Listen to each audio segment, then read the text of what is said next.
firestorm of comments on social media after Melania Trump's speech at the opening night of the Republican National Convention last night and its striking similarities to First Lady Michelle Obama's speech just from 8 years ago. No word from Melania Trump herself today, who was seen leaving Trump Tower in New York City. The Trump campaign denies allegations of plagiarism. But you just can't deny how similar the speeches are. Local 10 News has you covered in Cleveland. Our senior political reporter Michael Putney and Glenna Milberg are right there standing by with more on this controversy.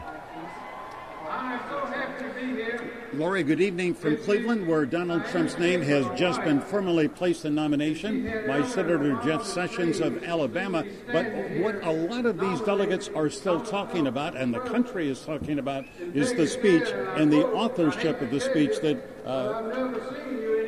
Melania Trump gave it right in this hall. Melania Trump gave it here last night. Yeah, you're right. This really has hijacked the narrative of this first day of the convention and now day 2 of the convention, because when you hear it word for word, it's undeniable that Melania Trump's speech so matched in just 2 paragraphs that of Michelle Obama in 2008. And while that went viral today, the party's response was really to deny and deflect.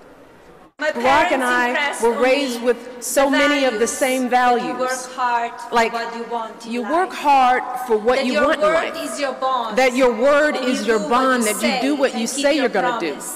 The side-by-side sameness, questions of plagiarism, that was just the beginning. The Trump team response raised more questions, denying outright plagiarism, suggesting questions of deception and denial wasn't really news. She gave a beautiful delivery, and we need to be talking about more serious topics. And campaign chair Paul Manafort continued a convention theme on blaming this, too, on Hillary Clinton. It's just another example, as far as we're concerned, that when Hillary Clinton is threatened by a female, the first thing she does is try to destroy the person. The politics of potential plagiarism may in the end involve questions over the response, inconsistencies in statements about who wrote the speech, and lashing out at the people who reported it. I think it would be better if they just maybe acknowledged the fact that it was similar and moved on. And that has not happened yet. In fact, this morning, RNC Chair Reince Priebus actually said, yeah, maybe speechwriters should probably be fired. But we understand that is not going to happen. There will be no consequences, is what we are hearing. And Donald Trump himself, Michael, said to be furious, not in public, and we're not quite sure what he's furious about in all of that. Well, tonight, Donald Trump will formally become the nominee of the Republican Party, a remarkable achievement.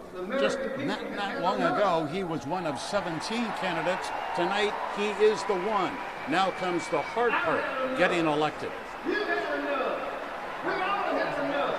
Thank you very much, ladies and gentlemen. We're going to win so big. Thank you.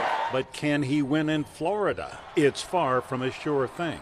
Trump trails Hillary Clinton in the latest poll. Wait till the voters are really tuned in. That seems to be the strategy being followed by the Trump campaign.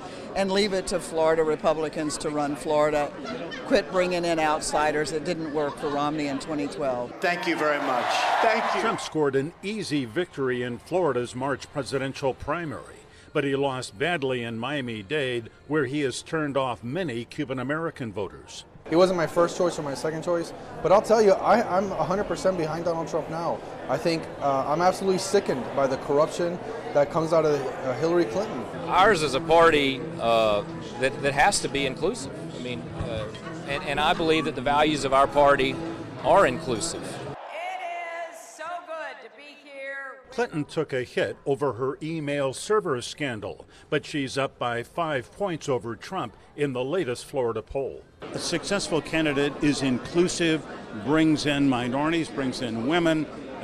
Can Trump do that in Florida? He really must, because we've heard speakers say that if they don't win over a higher percentage of millennials, the younger voters who are very diverse, and also Hispanics, that they could easily lose Florida.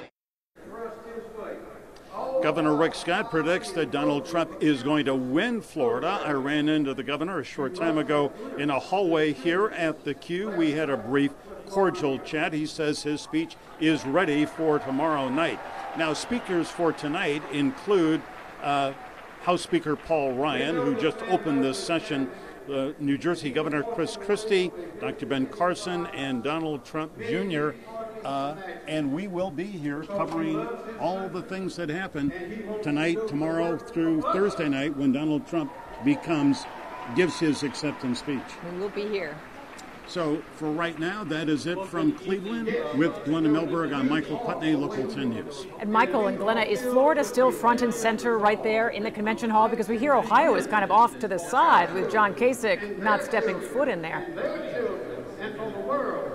They are. In fact, Bill, can we get a shot? Let's be a little spontaneous here, because it's really easy to see the Florida delegation. They are all in white.